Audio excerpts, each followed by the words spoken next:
Hello and welcome to Vetting America. I'm your host, Adam T. Cummings, and we're live at Armature Works in the beautiful city of Tampa Bay, Florida. I am so grateful to have you all here today to listen to stories of service, sacrifice, transition, and transformation with amazing individuals who are doing great things in our community and improving lives around the entire country.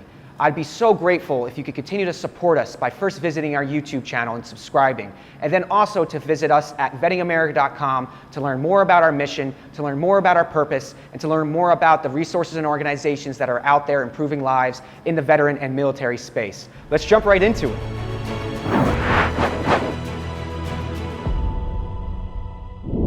Today's show features Lieutenant Colonel and Green Beret Scott Mann, who served in the United States Army from 1991 to 2014.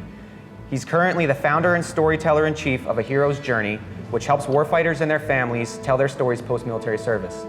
Most recently, Scott has written a play on the reality of war, which he performs with other veterans called Last Out, Elegy of a Green Beret, which has begun to take across the country on a 20-city tour.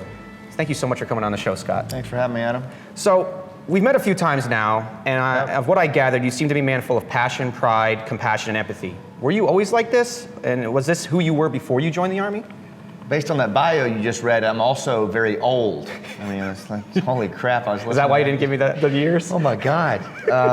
Yeah, I mean, I think so. I mean, I wanted to be a Green Beret since I was 14 years old. Okay. What's the story behind that? I grew up in a little logging town in Mount Ida, Arkansas. And one day a Green Beret walked into our soda shop. Yeah. As soon as I saw this guy, I mean, he was in his Class A's, his blouse jump boots, and took his Green Beret off when he came in. And I was like, that's me. That's what I'm gonna. I had no idea what this guy was. I just knew that I was gonna be that. And he ended up being a mentor of mine all the way up until I retired. And so yeah, at 14, I decided that's what I was gonna do. And so I would say that I've always been very passionate about the things that I pursue in my life. It's almost as if they're gifted to me. Not gifted to me, but the knowledge of what I want to do next, or that drive seems to come from a place within. So we actually were talking a little bit about wisdom before, and you said that there are certain people that always pursue that kind of wisdom. Do you feel like that was you as a kid, and as you grew up into like 14, wanting to be a Green Beret and then working towards that? Not intentionally, no. I mean, I don't know many people that deliberately pursue wisdom at that age. Mm-hmm. I mean, in fact, I look back and look at my boys and you already think you know it all, right? Yes. I mean, and I think that would probably be more a description of me. However, I did learn how to be coachable. My father, Rex, he taught me at a very young age how to be coachable. That's huge. And that I didn't know everything, and to really appreciate good coaching and good mentorship. And so I was very blessed at an early age to get that kind of coaching, get that kind of development, and it was like coaches were always putting themselves in my life. And that's what I would attribute the wisdom to, if I have any today. If I've learned anything, it's that you never stop being a student. The minute you think you know what you need to know, life's getting ready to kick you right in the junk. Absolutely. You know what I mean? So I do think that wisdom is an ongoing journey, and you never really figure it out. So, do you feel by the time you were 18 when you joined, right, at 18 years old, did you join? No, I went into college and right. got my commission and went into the Army as a second lieutenant. So you went into the Army as a second lieutenant. Yeah. Do you feel at that point you were running towards your future or running away from something after all the time? Definitely running toward it. Like I said, for me, true north as an azimuth set at 14, I was going to be a Green Beret. I knew I was going to be a detachment commander. I knew I was going to be in 7th Special Forces Group. Like, I had a 20-year plan. And okay, I like that. I had talked to a ton of mentors who had helped me develop that plan, the same way I'm on a 10 or 15-year plan right now, to be, a storyteller and a performer.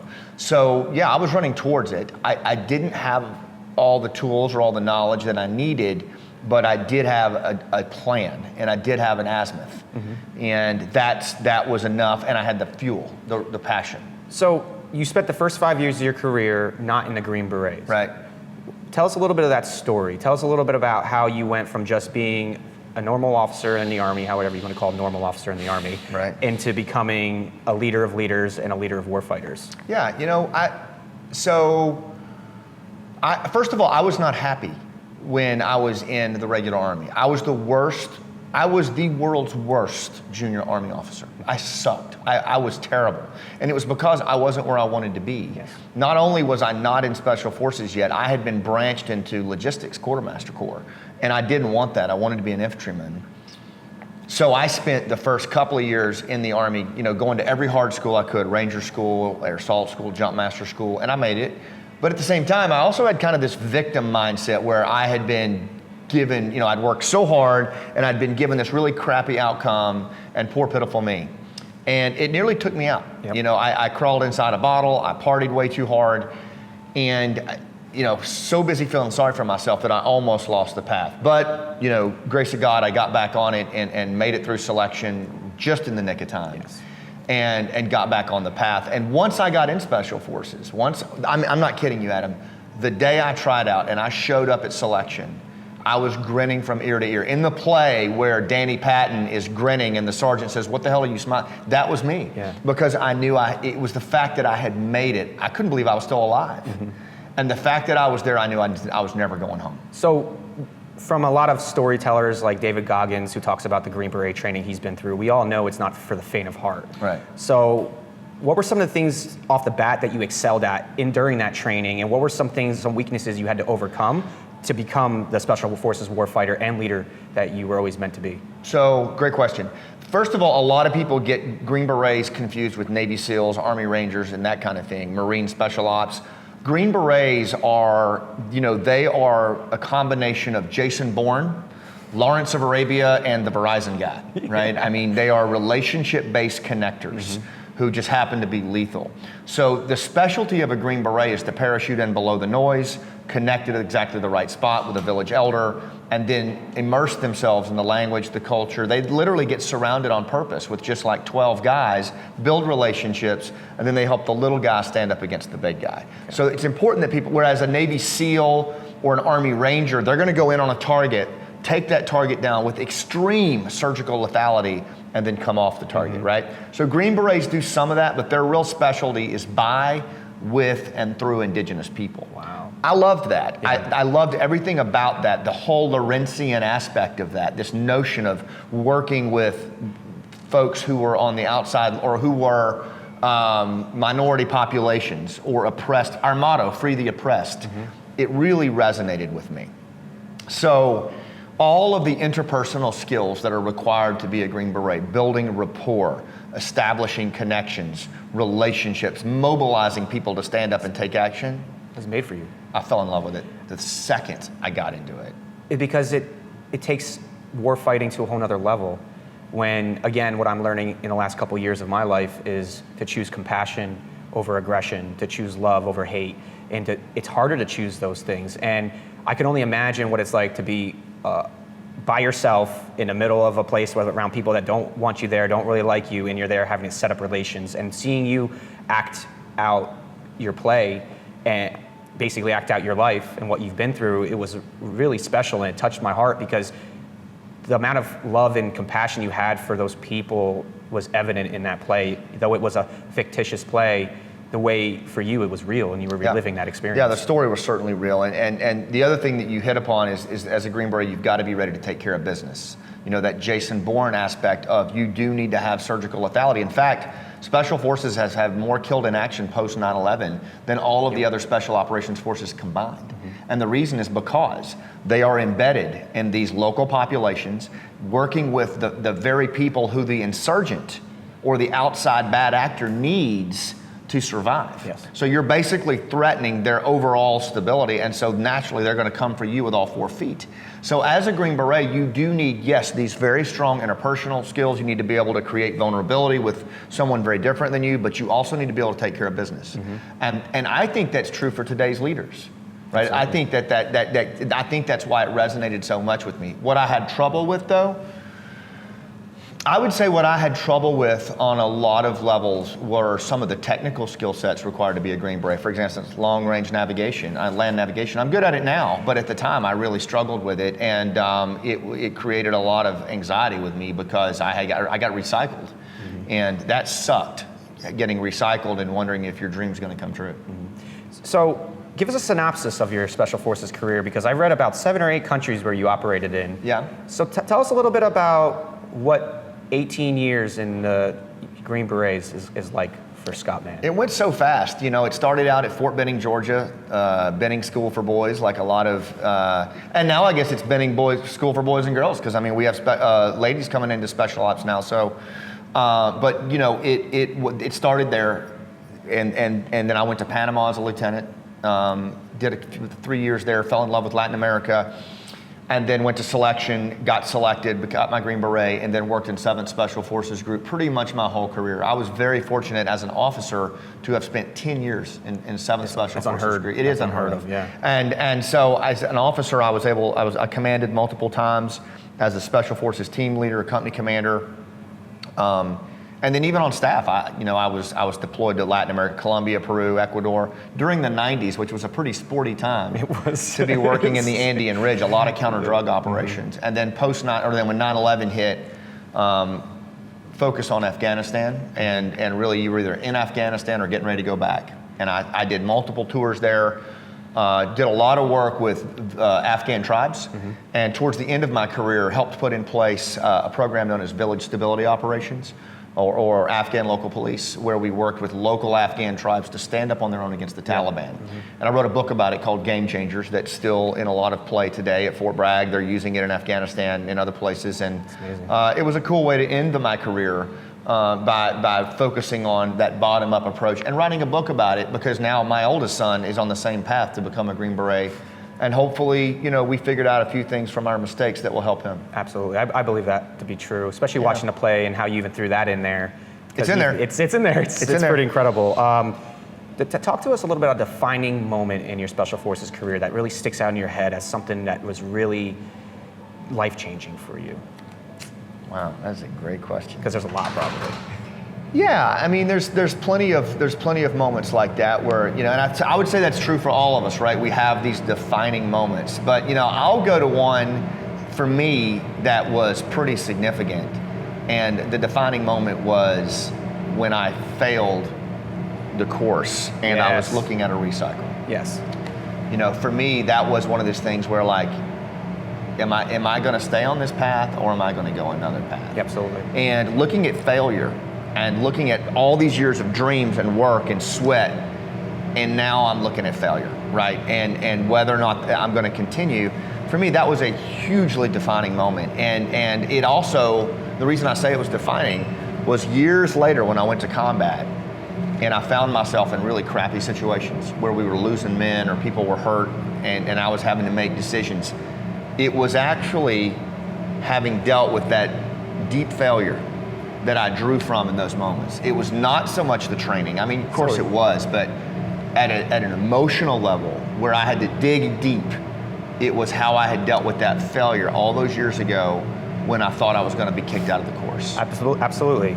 And I've talked to a lot of enlisted folks on transition and how difficult it's been. I've also talked to officers where they said, I've had these struggles, but it's not as hard, I feel, as an enlisted person. I feel like you have a real unique stance on this issue of transition and the struggles behind it, being that you were an officer, but a special forces officer. You were a war fighter. Yeah. You spent years overseas, hooking and jabbing. Yeah. So do you believe this helped you in your transition, or maybe actually disadvantaged you?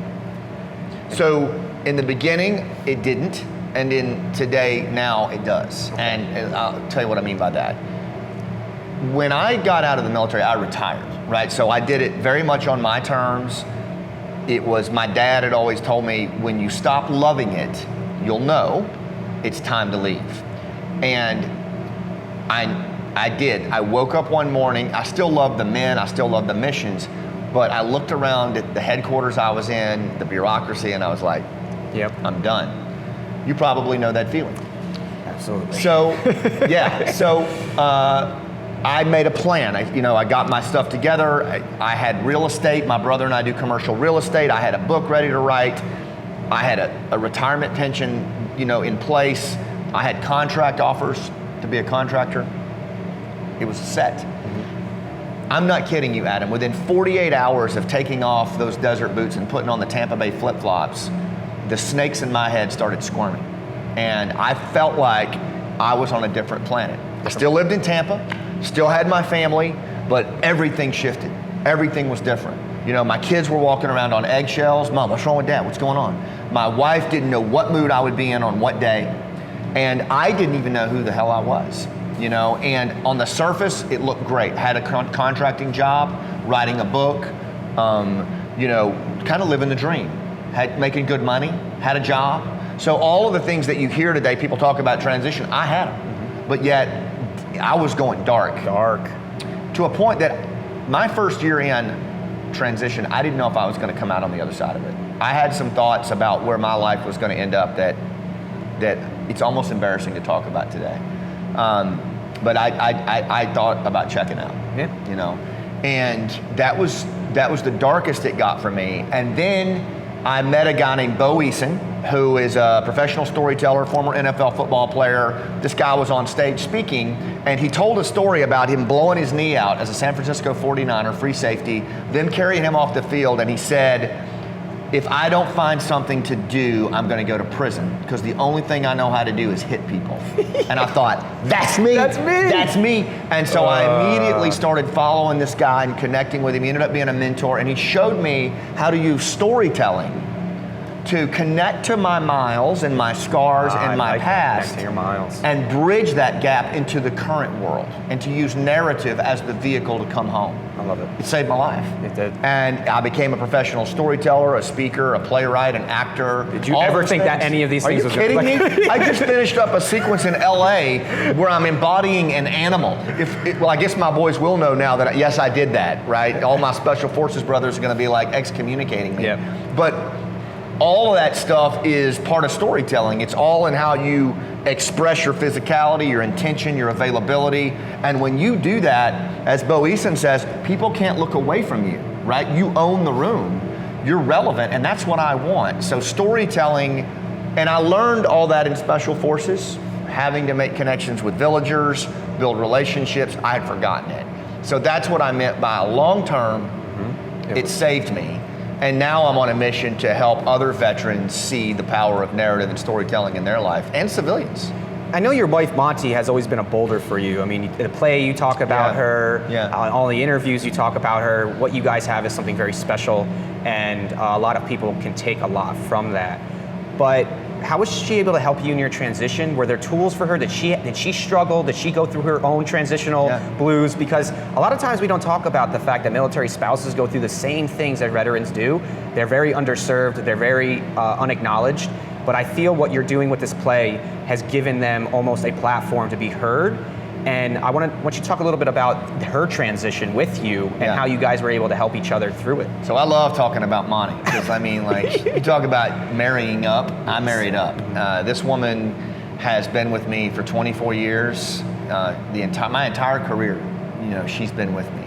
And we've had our ups and downs, we've had 3 boys that we've raised, but at the end of the day, the most amazing woman I have ever known in my life. Like, I mean, she is, in my opinion, she's not of this world. Like, what she's done for me and my family and us is indescribable. And she's, you know, did she go through her own? Absolutely. And in fact, it was the play, because when I started writing the play, it started as a one-person show, and Danny Patton was the character, this composite character of several team sergeants I'd known. But as I kept writing the story, his wife, Lynn, kept coming into the story and kept emerging as the hero. And really, she is. In the play, you see that she's really the hero in the story. And it hit me, I'm like, wow, that's absolutely right. And so this play tells the story of the military family in a way that, like you said, we don't honor them. We don't talk about the sacrifices and what they've done, particularly our military spouses. And our military kids are an unspoken voice. When I started writing that play and we started getting it into performance, Monty started having some serious anxiety. Like, I mean, we were fighting more than we had in years. Like, what the hell's going on? And it come to find out, it was all of the stuff that she had pressed down for years to keep me safe, to keep me going back into the fight. She just pressed it down. And now it was coming up, and now it's going to come up on the stage for all these people to see. Love it. You know, and so, yeah, and now we have spouses coming up to us all the time saying, thank you, that was my life. Yes. You know, and that means the world to me, and I think more importantly, it means the world to Monty, because she's becoming a voice for them in ways that, man, she's good. And it's good. Fun to see her, you know, turned loose doing that. I got to see the first time she performed. Yeah, it may be the last time. I don't know. I'm trying to keep her so in it. Good. She stepped in for AIM, you know, who couldn't perform that night, and she crushed it. Crushed it. In my personal opinion, your transformation is absolutely epic. To go from where you were fighting battles on the battlefield, leading troops, being a special forces warfighter, to now being a writer, a playwright, an actor. It's such a crazy dichotomy from where you were to where you are now in just 5 years. But how did you go from that to taking the fight to the internal enemy at home and using these therapy outlets to really try to motivate other veterans to own their story, own their, like you said, own the miles they've walked, and create a life that's worth living outside the military? Well, first of all, I appreciate you saying the epic transformation. I don't feel that way at all. Of course. I think you and I were talking off camera.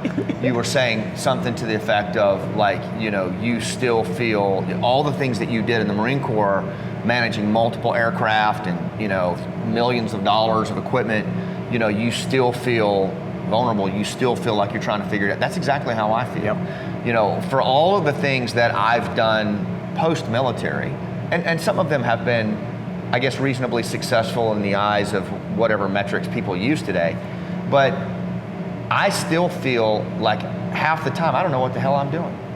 And that's the truth. Like, sometimes I'll wake up in the morning and I'll be like, what am I doing? Like, where's this going? How does this end? And it's terrifying, you know? Or I'll get up, I'll be ready to go give a speech at a commercial bank, and I'm getting ready to walk on stage, and all of a sudden I have a panic attack, and I'm like, why am I even here? These people what do I have to offer a bunch of bankers? Mm-hmm. They don't want to hear from me, you know? And I think what all that is, at least for me, is that whole element of what Stephen Pressfield calls resistance. Yes. In the book War of Art. You know, we all deal with resistance. We all deal with self-sabotage that gets in between us and our higher self. And the more we try to push toward our higher self, the more we try to find that next thing that matters in the world, the more resistance is going to dig its heels in between you and me. And it's going to put itself, it may be as overeating, oversexed, drugs, alcohol. You don't belong, you're not relevant, you don't matter. I've told them all to myself. And mostly I've told them to myself after I got out of the military. Yes. And so that battle has to be fought every day.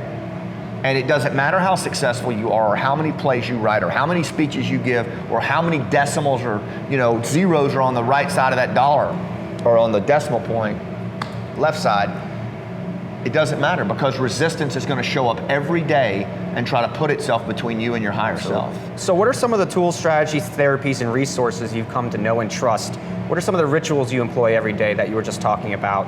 And do you believe that these are tools that all veterans can use to successfully transition and transform themselves? So if you buy the notion that resistance is going to try to stop you as you transition, then you've got, I believe, the same, you know, we have a lot of gifts as warriors. Yes, we do. And family members. Yes, we do. Don't leave all that stuff in the team room. No. Right? I wrote a book called Mission America. That's the first tool I would say. Read Mission America. You can go to theheroesjourney.org. It's this book right here. It fits right in the cargo pocket, but read it, because there's a lot in here about how to approach what you do. But a lot of the tools that we were gifted in the military have tremendous relevance today. One of them is regimen. Mm-hmm. I believe if you want to be free in your life, discipline equals freedom. Yes. Discipline equals freedom. If you want the ability to do what you want to do, when you want to do it, and how you want to do it, there has to be discipline. There has to be regimen. There has to be a battle rhythm from the time you wake up in the morning until the time you go to bed at night. And it needs to address the alignment of mind, body, spirit, and craft. I love it. And you got to work your butt off at it, right? Just as hard as you work at your craft in the military, maybe harder. So that's the first thing. The second thing is get in touch with your story. If you don't believe that story can save your life, and that your personal backstory is the calling card, of who you are as a person. It will help you find your voice, it will help you heal, and it will help you close the trust gaps with the civilians you're trying to lead in this world. If you don't know your own story, no one else is going to know your story, and you're going to be lost. Yes. You're going to be untethered, floating in the sea of transition, and that ain't where you want to be. No, it's not fun. And then the final thing that I would say, so having a regimen, having a story, is really work hard to find your voice, to clarify your purpose. It's never going to end, but clarity of purpose is something that I see a lot of warriors moving away from. I think it's what's killing us. I think it's what's causing us to over-medicate. I think it's what's causing us to go dark. When we're in the military, we're fully expressed. We know who we are. Even if we hate the work, we know who we are. When we come out of the military, it's like changing planets. We no longer know who we are. So whatever you've got to do to get reconnected to your purpose, to find out who am I, why am I here, what do I have to offer? 3 questions that Dr. Diehl says we should always ask ourselves. And you may not know the answers. Keep working your story. Keep getting in there and sticking and jabbing, trying to tell your story. And through your story, you'll answer that last piece. So let's finish up on the most pressing question I wanted to ask you is give us a scoop on Last Out, the Elegy of a Green Beret, how it's grown, how it came to be, how it's evolved, and what's coming down the line that we can watch out for in the future. So Last Out, Elegy of a Green Beret, I started writing this play 2 years ago. And I started it as part of my public speaking for my Rooftop Leadership that I do as a way to speak better. Several of my acting coaches gave me a one-person play to write for 5 minutes on a little totem, a silly band that my son gave me, and I built the play around the 5-minute talk around that. They were crying when I was done. They said, "That's a play." So I started writing. 2 years later, I had this fully realized production. Which, by the way, this is something I want to say to your viewers: is if you serve a purpose bigger than yourself in transition, whatever it is, people will come to your aid in ways that you could never imagine. You know this, you see it every day. And so I had screenwriters and playwrights come to my aid and help me write it. The next thing we know, we had a cast, and we put this thing out on November 10th, 2018, right over here at the Waterfront Marriott in Tampa, sold out house. They said every civilian in America needs to see this play. Yes. That was what they said in the talkback. So we set up a 20-city tour. We just finished the first leg of the 20-city tour. We've been to Albuquerque, we've been to Orlando, Sarasota, obviously we were in Tampa, Washington, D.C. And so now we're on a hiatus, and we're getting ready to take it to a bunch of other cities. And the play is about a Green Beret sergeant named Danny Patton, who is fighting this long war in Afghanistan, and he's been killed in the first scene. And he wants to let go of everything he's holding on to and go to Valhalla, the warrior resting ground, and know peace. But he's holding on to something, and he can't let go.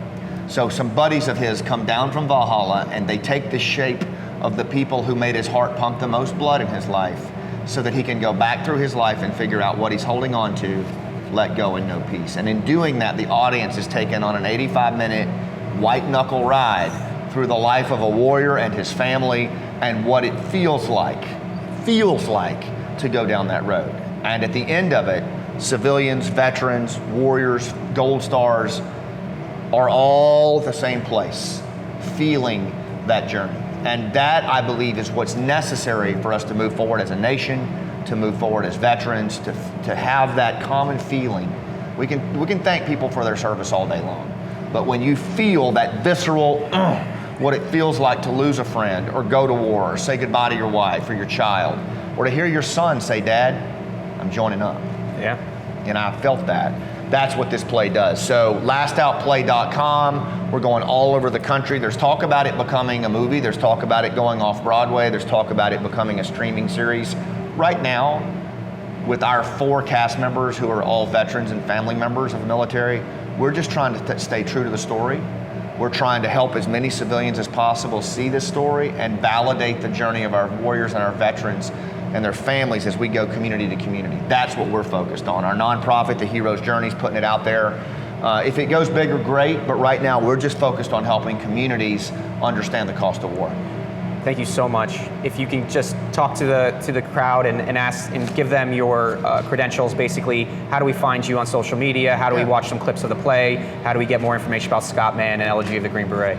So if you're interested in like business-wise or public speaking or learning to be a better speaker, I train storytellers in that, and it's my rooftopleadership.com is my methodology on that. It's a lot of cool stuff there, free video blogs on how to make better connections. On the nonprofit side, if you're a warrior or a family member and you want to learn how to tell your story better, you go to theheroesjourney.org. We got all kinds of books for kids, transition books, but most of all, we focus on how do you tell your story, and that's theheroesjourney.org.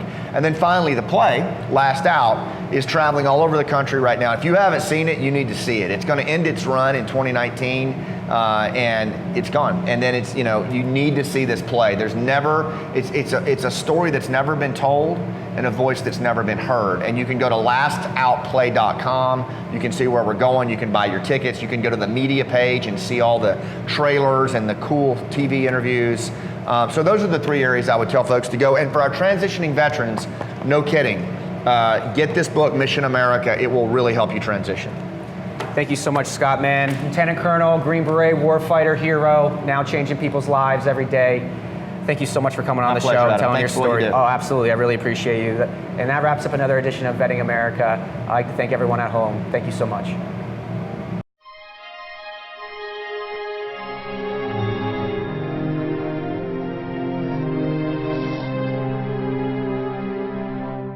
Hey, this is Scott Mann, former Green Beret and also the playwright and actor in Last Out.